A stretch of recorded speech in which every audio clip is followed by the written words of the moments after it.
A young girl named Lisa often had to spend time alone at home at night as her parents worked late.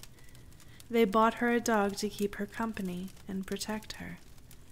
One night, Lisa was awakened by a dripping sound. She got up and went to the kitchen to turn off the tap properly. As she was getting back into bed, she stuck her hand under the bed, and the dog licked it. The dripping sound continued, so she went to the bathroom, and she made sure the tap was turned off there, too. She went back to her bedroom and stuck her hand under the bed, and the dog licked it again. But the dripping continued, so she went outside and turned off all the faucets out there. She came back to bed, stuck her hand under it, and the dog licked it again. The dripping continued. Drip, drip, drip. This time, she listened and located the source of the dripping. It was coming from her closet. She opened the closet door and found her poor dog hanging upside down with its neck cut. Written on the window on the inside of the cupboard was, "Humans can lick too."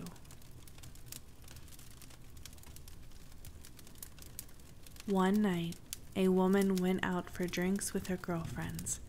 She left the bar fairly late at night, got into her car, and onto the deserted highway. She noticed a lone pair of headlights in her rearview mirror approaching at a pace just slightly quicker than hers. As the car pulled up behind her, she glanced and saw the turn signal on. The car was going to pass, when suddenly it swerved back behind her, pulled up dangerously close to her taillight, and the brights flashed. Now she was getting nervous. The lights dimmed for a moment, and then brights came back on and the car behind her surged forward. The frightened woman struggled to keep her eyes on the road and fought the urge to look at the car behind her. Finally, her exit approached, but the car continued to follow, flashing the brights periodically. Through every stoplight and turn, it followed her until she pulled into her driveway. She figured her only hope was to make a mad dash into the house and call the police. As she flew from her car, so did the driver of the car behind her, and he screamed, "Lock the door and call the police. Call 911. When the police arrived, the horrible truth was finally revealed to the woman. The man in the car had been trying to save her. As he pulled up behind her and his headlights illuminated her car, he saw the silhouette of a man with a butcher knife rising up from the back seat to stab her. So he flashed his brights, and the figure crouched back down. A teenage boy drove his date into a dark and deserted lover's lane for a makeout session. After turning on the radio for good music, he leaned over and began kissing the girl. After a short while later, the music suddenly stopped, and an announcer's voice came on, warning in an urgent tone that a convicted murderer had just escaped from the state insane asylum, which happened to be located not far from Lover's Lane, and that anyone who noticed a strange man lurking about with a hook in place of his right hand should immediately report his whereabouts to the police. The girl became frightened and asked to be taken home.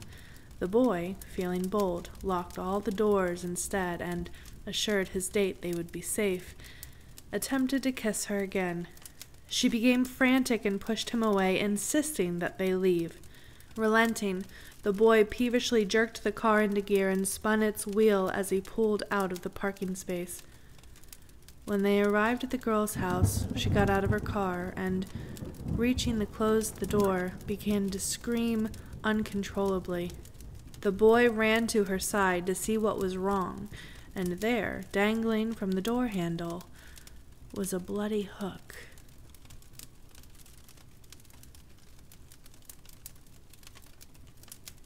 Back in '75, a young couple, both 18, decided to get married right after high school. The father of the bride lived in Palm Beach in a mansion and was able to afford a big wedding for them. To make a long story short, they got married and the wedding was beautiful. After the wedding, they had a big reception in an old building and everyone got pretty drunk. When there were only about 20 people left, the groom decided that they should play hide and seek. Everyone agreed and the groom was it. They all went and hid and the game went on. After about 20 minutes, everyone had been found except the bride. Everyone looked everywhere and tore the whole place apart looking for her. After a few hours, the groom was furious, thinking the bride was playing a terrible trick. Eventually, everyone went home. A few weeks later, the groom, having placed a missing persons report, gave up looking for her. Heartbroken, he tried to go on with his life. 3 years later, a little old woman was cleaning the place up. She happened to be in the attic and saw an old trunk. She dusted it off and, out of curiosity, opened it. She screamed at the top of her lungs, ran out of the building, and called the police. Apparently, the bride had decided to hide in the trunk for the game of hide and seek. When she sat down, the lid fell, knocking her unconscious and locking her inside. She suffocated after a day or so. When the woman found her, she was rotting, her mouth in the shape of a scream.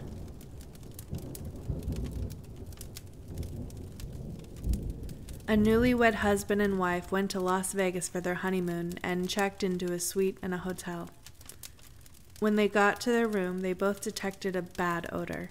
The husband called down to the front desk and asked to speak to the manager. He explained that the room smelled very bad and they would like another suite. The manager apologized and told the man that they were all booked because of a convention. He offered to send them to a restaurant of their choice for lunch, compliments of the hotel, and said he was going to send a maid up to their room to clean and to try to get rid of the odor. After a nice lunch, the couple went back to their room. When they walked in, they both could still smell the same odor. Again, the husband called the front desk and told the manager that the room still smelled really bad. The manager told the man that they would try and find a suite at another hotel. He called every hotel on the strip, but every hotel was sold out because of the convention. The manager told the couple that they couldn't find them a room anywhere, but they would try and clean the room again. The couple wanted to go see the sights and do a little gambling anyway, so they said they would give him 2 hours to clean and they would be back. When the couple had left, the manager and all of the housekeeping went to the room to try and find what was making the room smell so bad. They searched the entire room and found nothing. So the maids changed the sheets, changed the towels, took down the curtains and put up new ones, cleaned the carpet, and cleaned the suite again using the strongest cleaning products they had. The couple came back 2 hours later to find the room still had a bad odor. The husband was so angry at this point he decided to find whatever the smell was himself. So he started tearing the entire suite apart himself. As he pulled the top mattress off the box spring, he found a dead body of a woman.